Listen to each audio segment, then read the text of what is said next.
தமிழ்நாட்டு முதல்வரே வணக்கம். முன்னாடி முதலமைச்சர் எடப்பாடி பழனிசாமி அவர்களே வணக்கம். இந்தியா பிரதமர் மோடிஜி அவர்களே வணக்கம். எதிர்க்கட்சி தலைவர் ராகுல் காந்தி அவர்களே வணக்கம்.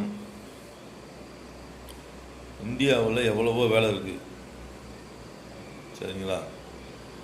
தமிழ்நாட்டில் எவ்வளவோ வேலை இருக்குது.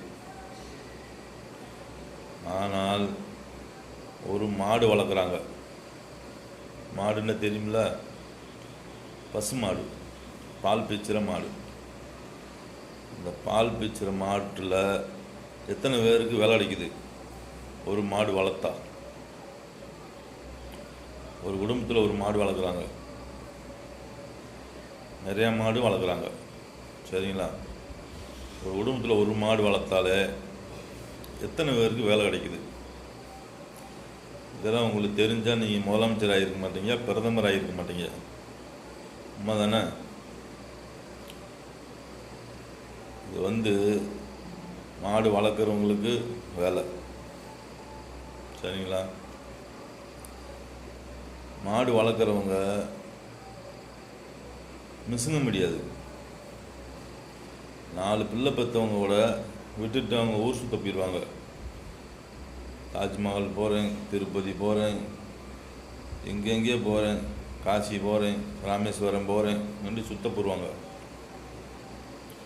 சுற்றி பார்த்துட்டு 1 மாதம் கழிச்சு கூட வருவாங்க. ஆடு மாடு வளர்க்குறவங்க அசைய முடியாது. டைம் டயத்துக்கு தண்ணி வைக்கணும், டைம் டயத்துக்கு இற வைக்கணும், டைம் டயத்துக்கு பால் பிச்சணும், அசந்தா களவாணி போய் களவாண்டு போடுவேன். இந்த மாதிரி பல பிரச்சனை இருக்குது. பிள்ளையை விட ஆடு மாடை அவ்வளோ பார்த்து வளர்ப்பாங்க வளர்க்குறவங்க, சரிங்களா? மாடு வளர்க்குறவங்களுக்கு வேலை. பால் பீச்சுறாங்க பார்த்தீங்களா? இந்தியாவில் எத்தனை பேர் பால் பீச்சுறாங்க? அவங்களுக்கு வேலை. பால் போய் விற்கிறாங்கள,